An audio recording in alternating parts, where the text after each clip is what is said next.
Good morning. Good morning. I don't know if anybody is joining me today, and if not, you can catch me later. Good morning. My name is Moira Cormack, and I am an inner child coach, and I arrived here through sexuality. And what I found was that most people who wanted to really feel their full expression, couldn't because of the inner child. And our inner child is the voices inside us. There isn't just one. It is such a myth that there is just one. How easy would that be if there was just one? But there isn't. So before I go in and speak about the inner child, what I wanted to do was just go through what self-care is. What is well-being? Because it seems to me that there are two levels to it. And the first level is things that we do to make ourselves feel better. And I sort of almost consider them like polishing. So we have baths, we meditate, we go for walks on beaches, and all of those things settle us in the life that we have and the person that we are. The second level of self-care is deeper. It's more like transformation. It's more like bringing true awareness to who we are. And when we start doing that, we need the first level. For sure, we need the first level. And they're not just there for polishing. That first level is there for holding us with love and compassion as we go deeper. And inner child work is the deeper level of work. So for most of us, we had voices that said, you can't be this, you can't be that.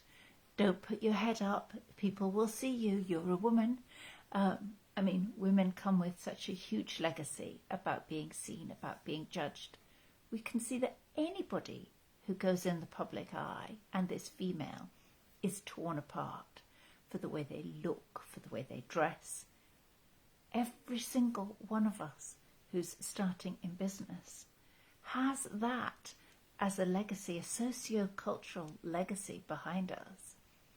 So we have parts of us that's saying it's dangerous to be successful, or you can only be successful to this degree. You can only be seen to that degree. And the other parts of us, as soon as we try to rise up and over that, say, don't go there, it's dangerous. And we might just say, oh no, there's a part of me that isn't ready, that can't do that. And the inner child work is leaning into that part, speaking to it as if it's alive, because it is alive. And from there, we hold a dialogue, and we can talk to it. It often doesn't realise you're a grown-up.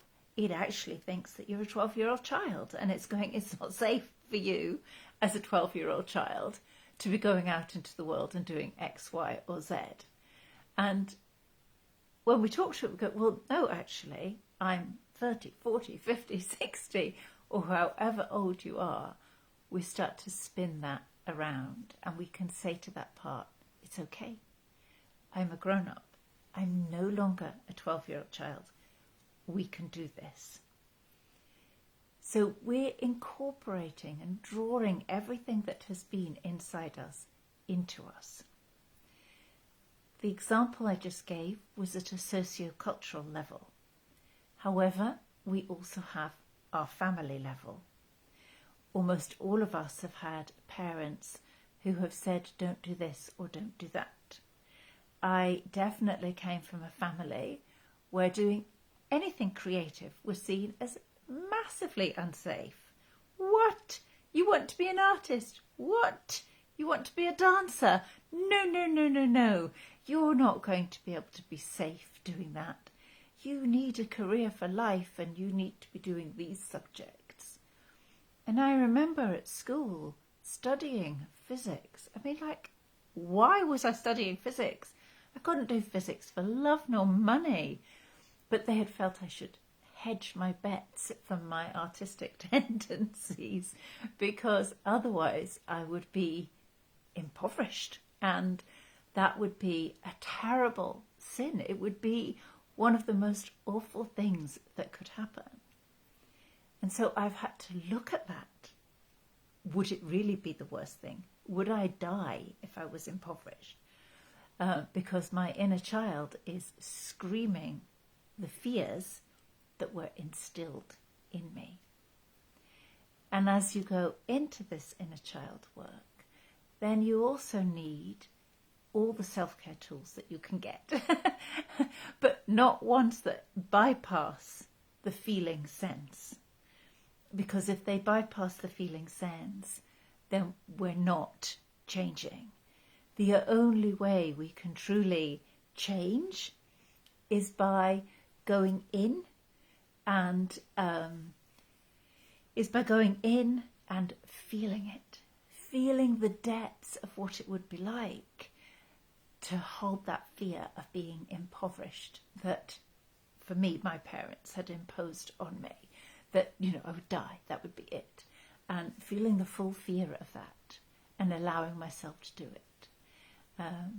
And we do it in a state where we don't go and get lost completely in that emotion, because that's no good either. So there is a lot of holding in it. We don't want to be so far removed that it's not part of us, and neither do we want to be pulled under into the currents of those fears. So we're trying to achieve, which is part of what I help people with when they come, is this being with something state. So we're walking with it. We're there with it. We're holding its hand. We're feeling the depth of it. And when we do this work, those glass ceilings that are above us that say, oh, you can't do this and you can't do that, they start to melt away, because the glass ceilings are our inner child holding us down. Don't go there, don't go there, don't go there, it's not safe. So when we do this work, we start to transform massively where we are and where we're able to go. Where we're able to go in our businesses, where we're able to go in our relationships, where we're able to go in our lives. Because what we're doing is we're holding all of us with acceptance and love. And this theme of holding also runs through my work. When we're born and we're little children, we're held, and we're held tight and warm and safe, even if for only a short period of time. And it is what we partly long for. We long to be held, all of us, to be accepted and seen. But the work is doing it for yourself. When you've done it for yourself, you've expanded your capacity to hold emotions, to hold all of you, and you're bigger. You've pushed all of that out into your aura. You've got a bigger space to hold all of that in. And when we can hold it for ourselves, we can hold it for others, and we can allow ourselves to be held, because we are not good at receiving. We're not that great at receiving. So it allows us to be able to receive as well. So it is transformative on a huge number of levels. And that is the work I do. So I am running an Inner Child course starting on the 5th of February. And if you've listened in and you want to join, I'm offering a 2-for-1 deal, like a +1, a bring a friend to the party deal, and you're welcome to get in touch with me. and join up and be part of that. I don't think I've been on half an hour or anything, but that might be as far as I can go just talking on my own. Emily, do I bring you on, or how do I see if you've got any questions? I don't know how to do that. Can I bring you on? I'll just bring you on. See, there, I've added you. I don't know how that bit works. And then maybe you have any questions that I could answer. I do well with questions.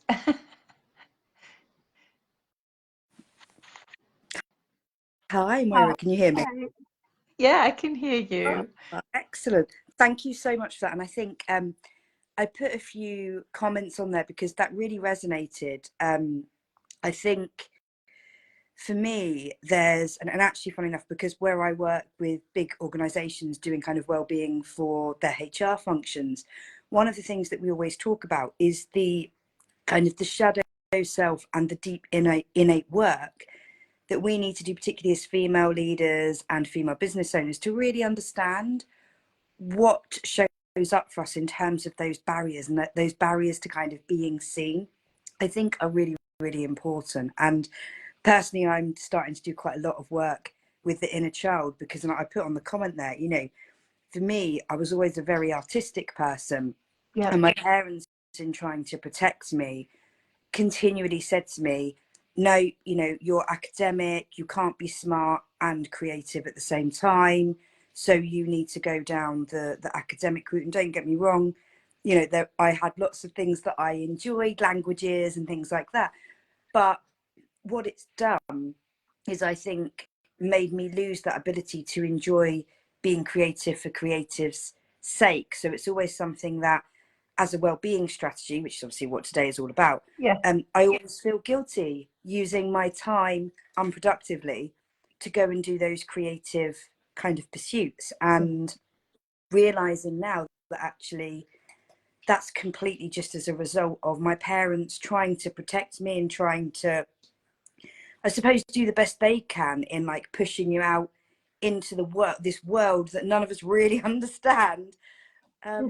No, we're definitely not taught that, and our parents' fears, they can't help but be who they are, and they don't mean badly. But when we judge something in front of our children, when we judge, and we will, because we're human, we can't not. So, assuming that there's some perfect parent out there that can't do this, you know, everything is an alchemy. So it's an alchemy between the child's personality and the parent's personality. And some of it is good and some of it is less good. In a sense, we won't grow if we don't have anything to cut our teeth on. So we have to have that to grow into our creativity, for you to grow into your creativity, which will then, the thing with creativity is that it feeds everything else. It's like a superfood. So you take in your writing, you take in your art, and whoa, you're inspired in your relationship. Whoa, do solutions come for your well-being conferencing or whatever else you're doing, because things aren't in isolation. So you find the fountain of youth, you find eternal life. And eternal life is being pleasure now, here and now. So you find that, and then that feeds everything else in this flow. It's really important, I think, to understand that there is more than one inner child. There is your inner baby, your inner toddler, your inner 6-year-old, your inner 10-year-old, 14-year-old, 18-year-old.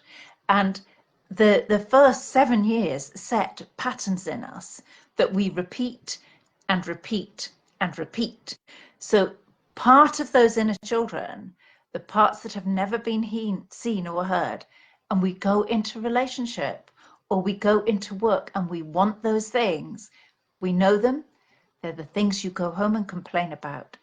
I was at work and somebody said, da da da to me, and like, oh, how could they? And you know, and it's hit you like a poison arrow.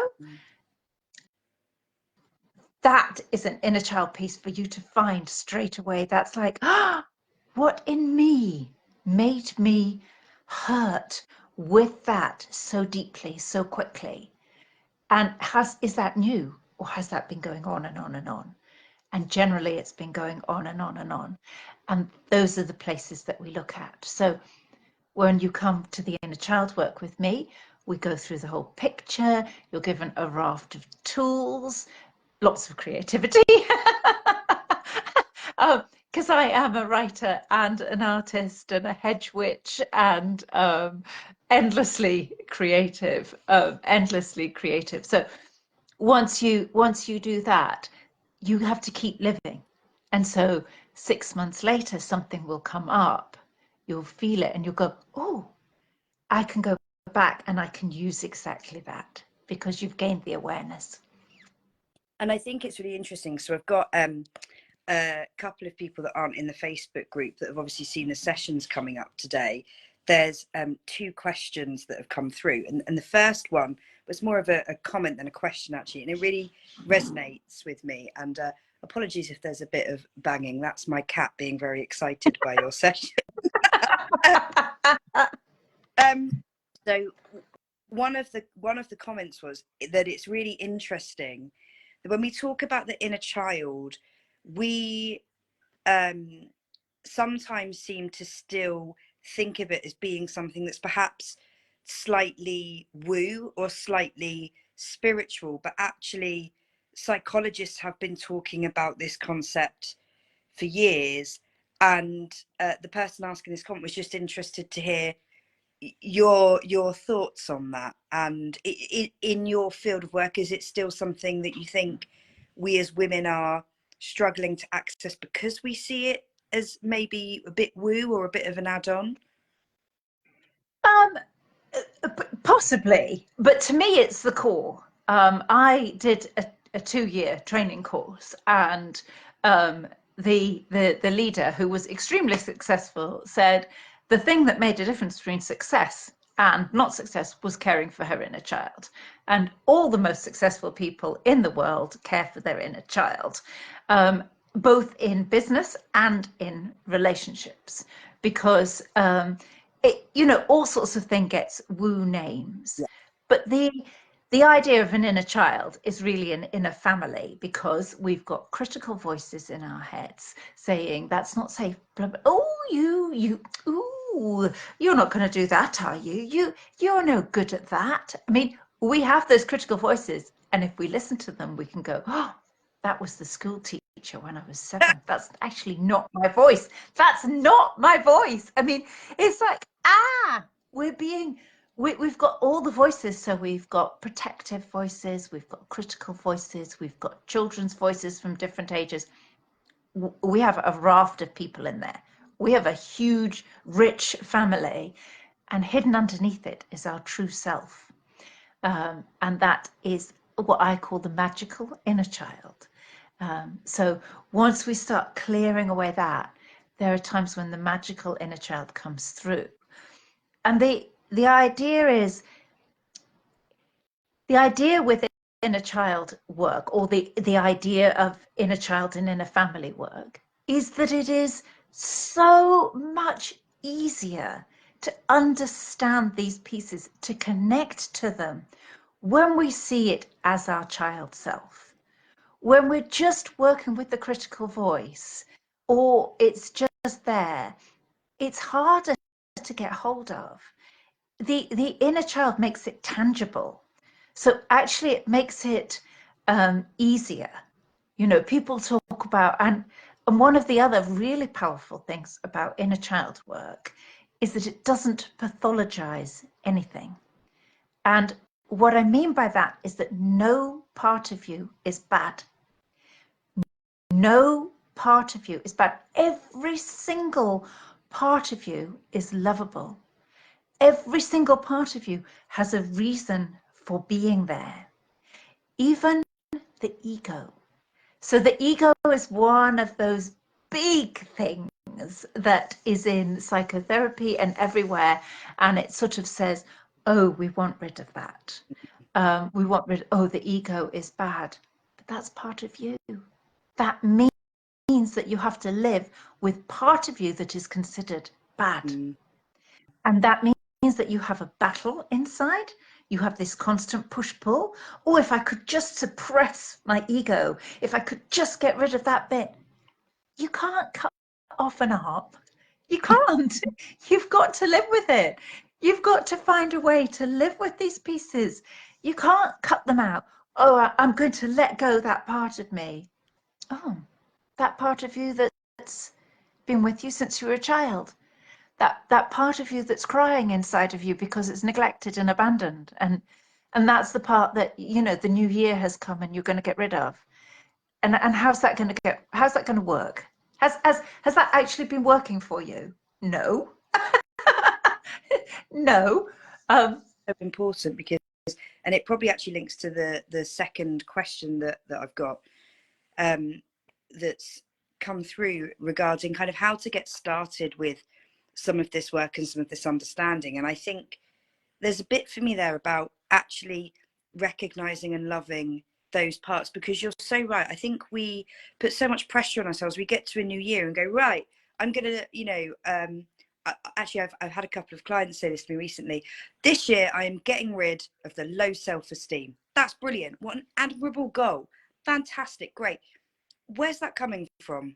What is causing that low self-esteem? And obviously in my line of work I focus more on the biological concepts of that around hormones, etc. But that's just one rung of the ladder on what is layers and layers of socialization, of understanding how our ego is built through our parents, through our environment. And I just think it's so fascinating that, as you quite rightly say, we just suddenly go, well, that's not serving me anymore, so I don't want it. It You can't cut it out. right up. And, and yeah, the other important thing, Emily, is that all of these are cellular memories. So the critical voice isn't a voice out there or up here. It's actually a cellular memory in the body. So your inner child isn't out there. They're in your body. They're in your nervous system. They're alive in your body. So you have to come into your body, find where they live, because they're living in there. Find that space and build a bigger container to keep them in. Build a bigger container, because suddenly you have a huge family that you hadn't realized that's all there. And they're called subpersonalities. The big ones are called subpersonalities. And really, there are only 2 or 3 that are really dictating your life for you. I think that's so fascinating. And I suppose to me as well, there's this other bit around the nerve. You mentioned the nervous system, and obviously that aligns quite a bit to my area of work, and in particular for women as they kind of go to their postmenopausal years. We focus much more on the nervous system and the responses of that than we do necessarily the ebb and flow of hormones. And what's really interesting for me is the women in this stage of life actually really beginning to do that reflection on the parts of them that are causing nervous system responses. Because actually, you know, one of the things I rally against when we talk about the nervous system is everybody says, oh yeah, you need to reduce your stress. Great, wonderful. Do you know what? I would love to do that, but that's not a very simple thing to do because I have XYZ commitments. And it's only again when women start to delve a bit deeper and go, okay, why am I stressed out about this thing over here, that we start to realize that that is some of the sub personalities or the parts of us or the inner child that is causing those reactions and responses. And that's why other people might not feel stressed about the same thing. Yes. Yet years of our lives thinking, well, there must be something wrong with me because I'm really panicking about this and this person's not even, you know, breaking a sweat on it. And all of this serves then to impact our nervous system and eventually I think our physical responses to things. And that's why what you do, I think, is so important in that really, as I've mentioned before, that kind of really deep innate work that many of us are. Yeah, I mean it is harder work because but it changes who you are and how you move in the world completely. And because I came as a sex, love, and relationship coach, and as I was coaching women to have better sex, um, not just the conditioned view of sexuality that's everywhere, but actually be themselves in their own bodies, feel their own orgasm. And they couldn't because their inner child was screaming, you can't be naked. You can't truly let go all the time of not watching yourself while you have sex. And so the inner child comes into the bedroom for both partners and dictates how the play is going to be. So a lot of our core joy in life, and of course, once we are actually having superb orgasms, then our whole nervous system just goes, whoa. I mean, it just comes right down. And so it doesn't actually matter then in the same way how busy you are, because you move through that busy Mm, from a much chiller place. So you can still be busy.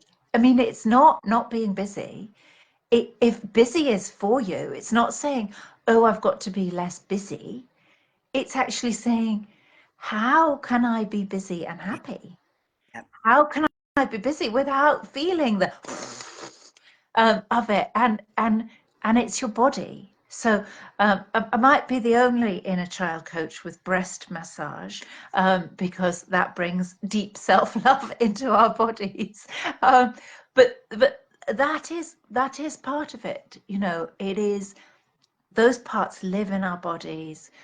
We connect with our bodies. We bring that down as we move through life. I mean, some people are here to sit on the sofa, and other people are here to be running around all the time because they like it. Um, but you can run around all the time without the stress. That they're not conjoined twins. You can be busy and unstressed. I really agree with you, and I know it was sort of coming to the end of your half hour, but this is really fascinating stuff to look at. And I think one of the things that I teach, that there's a very common rhetoric that particularly goes on in terms of sort of cycle syncing and hormonal awareness, and there is a whole raft of looking at what orgasms actually do in terms of our hormonal responses and creativity as well, which I love, really resonate with that. Oh, they really do, especially cervical orgasms. So the cervix is, to me, underused, underrated, and slightly forgotten. But a cervical orgasm will, because your vagus nerve starts from your cervix and comes up through your body. So that is a way to just bring your whole body down. I mean, that was my work for 4 years. So fascinating, particularly the links with hormones. But one of the things that a lot of other hormone coaches kind of say, things like, oh, when you're having your period or you're menstruating, you're going into your luteal, or you've got perimenopausal symptoms, etc. It's really important that you absolutely, don't go, if you can, don't go to work, rest up, do all of these things. And actually, from my own perspective, and I know many women are like this as well, if I have a day where I sit on the sofa and don't do anything, that makes me more stressed because I'm not naturally wired in that way. And I have friends that are completely the opposite to me, and we both laugh, go, "Wow, isn't that amazing?" But we need to move away from this kind of standard approach of telling people that if they're busy, they're stressed, because that's not actually true. And it comes back to your inner child stuff on, if you're feeling stressed about something, it might not be because of just being busy. It might be because of your reaction to something that's happening as part of that activity. And I just think we need to get more nuanced in this understanding and stop generalizing. Yes, and also the truth is that there are no rules that apply to everybody. There are absolutely no rules that apply to anybody. You are unique. Your inner children and the voices that are talking to you are unique. You were unique in your relationship with your family, where you were in the family, with your school, You are completely and utterly unique. And it's one of the reasons why I don't have a way. This is my way, follow me. It is much more, here is a big raft of tools. This is where we're going. Who is your wise adult for reparenting you? Who is your inner child? What do they want? Each person has their own journey, and there is a raft of physical tools and practices and meditations and visualizations and art and writing. I absolutely love that. Really. Moira, I know we're now a minute over time, but thank you so much for coming to join us. I know that we've got a couple of people that have already told me they weren't able to make your session today, but we'll be catching up. So just if you are watching live or you're watching on the replay, please do pop any questions in on the post, and I think Moira and I will be able to see them.